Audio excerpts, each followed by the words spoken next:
നമ്മളെ സോഷ്യൽ മീഡിയയിലെ ഇൻഫ്ലുവൻസേഴ്സ് ഒരുപാട് ഹൈപ്പ് കൊടുത്തുകൊണ്ടാണ്, അത്രക്കൊന്നും ഇല്ലെങ്കിലും ഒരു നോർമൽ സാധനത്തെ പോലും എക്സാഗ്രേറ്റ് ചെയ്തുകൊണ്ട് ഇങ്ങനെ പറഞ്ഞുകൊണ്ടിരിക്കുകയാണ്. സ്വാഭാവികമായിട്ടും അത് കഴിക്കുവാനും അത് ധരിക്കുവാനും നമ്മളിങ്ങനെ പ്രേരിപ്പിച്ചുകൊണ്ടേയിരിക്കുകയാണ്. ശരിയല്ലേ? അപ്പൊ ഇതിന്റെ പ്രശ്നങ്ങൾ എന്തൊക്കെയാണ്? ഇതിനെന്തെങ്കിലും പ്രശ്നങ്ങൾ ഉണ്ടോ നമ്മൾ അങ്ങനെ വാങ്ങിക്കുന്നോണ്ട്? എന്തൊക്കെയാ ഇതിന്റെ പ്രശ്നങ്ങള്? അല്ല, ഒന്നാമത്തെ പ്രശ്നം നമ്മള് ഫൈനാൻഷ്യൽ പ്രഷറാണ്. അത് ഒരു പക്ഷേ ഇപ്പൊ നമ്മൾ എക്സ്പീരിയൻസ് ചെയ്യുന്നുണ്ടാവില്ല. കാരണം ആരുടെ അടുത്തുനിന്ന് നമ്മൾ പൈസ വലിക്കുന്നത്? ഉപ്പാന്റെ അടുത്തുനിന്നാണ് അല്ലേ? യെസ്. അപ്പൊ ഉപ്പ ഇങ്ങനെ നമ്മൾ വാശി പിടിക്കുന്ന കാണുമ്പോ നമ്മളെ വാശി ഏതുവരെ എത്തും? പല രൂപത്തിലും നിരാഹാരം കിടക്കാതെയും ഒക്കെ നമ്മൾ വാശി പിടിക്കുമ്പോ ഉപ്പ അത് വാങ്ങിത്തരാൻ നിർബന്ധിതനാവാണ്. അപ്പൊ നിങ്ങൾ ആലോചിച്ച് നോക്കൂ, നമുക്ക് വേണ്ടിയിട്ട് രാപ്പകലില്ലാതെ അധ്വാനിക്കുന്ന നമ്മുടെ ഉപ്പക്ക് എത്രമാത്രം ഫൈനാൻഷ്യൽ ബേർഡൻ ആണ് ഓരോ സാധനങ്ങളും കാണുന്ന സമയത്ത് അത് വാങ്ങിക്കുമുണ്ടാവാം.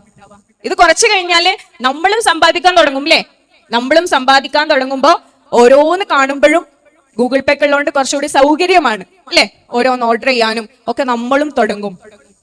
അതുപോലെ തന്നെ ഇതിന്റെ മറ്റൊരു പ്രശ്നമാണ്, ഒരു സാധനം നമ്മൾ വാങ്ങിക്കഴിഞ്ഞാല് പിന്നെയും അതിന്റെ മേലുള്ള അല്ലെങ്കിൽ കുറച്ചും കൂടി എക്സ്പെൻസീവ് ആയിട്ടുള്ള, കുറച്ചും കൂടി കോസ്റ്റ്ലി ആയിട്ടുള്ള ഐറ്റംസ് പിന്നെയും നമുക്ക് വാങ്ങാൻ തോന്നും.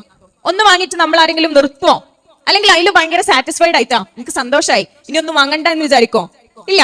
എന്തെങ്കിലും ഒരു ബ്രാൻഡിന്റെ ഒരു പ്രോഡക്റ്റ് നമ്മൾ വാങ്ങിയിട്ട് പിന്നെ നമ്മൾ ഗ്രീഡ് കൂടിക്കൊണ്ടിരിക്കുകയാണ്. അതായത് അടുത്ത സാധനം കിട്ടണം എന്നുള്ള ഒരു ആർത്തി നമ്മൾ ഉണ്ടാവാണ്. ശരിക്കും ഒരു ബ്ലെസ്സിങ്, ഒരു അനുഗ്രഹം നമുക്ക് കിട്ടിക്കഴിഞ്ഞാൽ അതിന് ഗ്രാറ്റിറ്റ്യൂഡ് കാണിക്കാൻ, നന്ദി കാണിക്കാൻ നമ്മൾ ചെയ്യേണ്ടത്.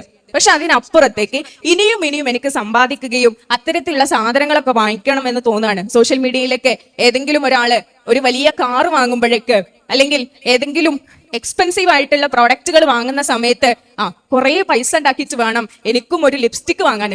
എന്തിനാ പൈസ ഉണ്ടാക്കണേ? ഒരു ലിപ്സ്റ്റിക് വാങ്ങാനല്ലേ? അല്ലെങ്കിൽ കുറെ പൈസ ഉണ്ടായിട്ട് വേണം ഇത്രയും വിലയുള്ള ഒരു കാർ വാങ്ങാൻ എന്ന് നമുക്ക് തോന്നിപ്പോവാണ്. ശരിയല്ലേ?